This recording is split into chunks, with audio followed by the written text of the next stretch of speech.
your Lord. Whoever wills, let him believe. And whoever wills, let him disbelieve. We have prepared for the unjust a fire, whose curtains will hem them in. And when they cry for relief, they will be relieved with water like molten brass, which scalds the faces. What a miserable drink, and what a terrible place! As for those who believe and lead a righteous life, we will not waste the reward of those who work righteousness. These will have the gardens of Eden, beneath which rivers flow. Reclining on comfortable furnishings, they will be adorned with bracelets of gold, and will wear green garments of silk and brocade. What a wonderful reward, and what an excellent resting place! And cite for them the parable of 2 men.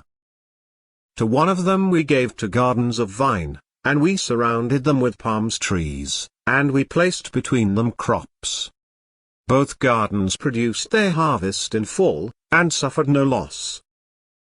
And we made a river flow through them. And thus he had abundant fruits. He said to his friend, as he conversed with him, I am wealthier than you, and greater in manpower. And he entered his garden, wronging himself. He said, I do not think this will ever perish. And I do not think the hour is coming. And even if I am returned to my Lord, I will find something better than this in return. His friend said to him, as he conversed with him, Are you being ungrateful to him who created you from dust, then from a sperm drop, then evolved you into a man? But as for me, he is God, my Lord, and I never associate with my Lord anyone. When you entered your garden, why did you not say, as God wills? There is no power except through God. Although you see me inferior to you in wealth and children, perhaps my Lord will give me something better than your garden, and release upon it thunderbolts from the sky, so it becomes barren waste. Or its water will sink into the ground, and you will be unable to draw it.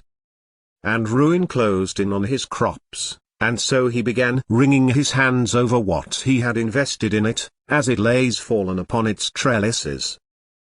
And he was saying, I wish I never associated anyone with my Lord. He had no faction to help him besides God, and he was helpless. That is because authority belongs to God, the true. He is best in rewarding, and best in requiting. And cite for them the parable of the present life. It is like water that we send down from the sky. The plants of the earth absorb it. But then it becomes debris, scattered by the wind. God has absolute power over everything. Wealth and children are the adornments of the present life. But the things that last, the virtuous deeds, are better with your Lord for reward, and better for hope.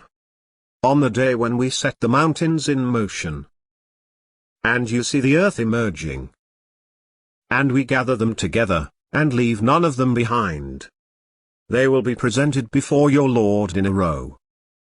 You have come to us as we created you the first time. Although you claimed we would not set a meeting for you. And the book will be placed, and you will see the sinners fearful of its contents. And they will say, Woe to us! What is with this book that leaves nothing, small or big, but it has enumerated it? They will find everything they had done present. Your Lord does not wrong anyone. We said to the angels, Bow down to Adam. So they bowed down, except for Satan. He was of the jinn, and he defied the command of his Lord. Will you take him and his offspring as lords instead of me, when they are an enemy to you? Evil is the exchange for the wrongdoers. I did not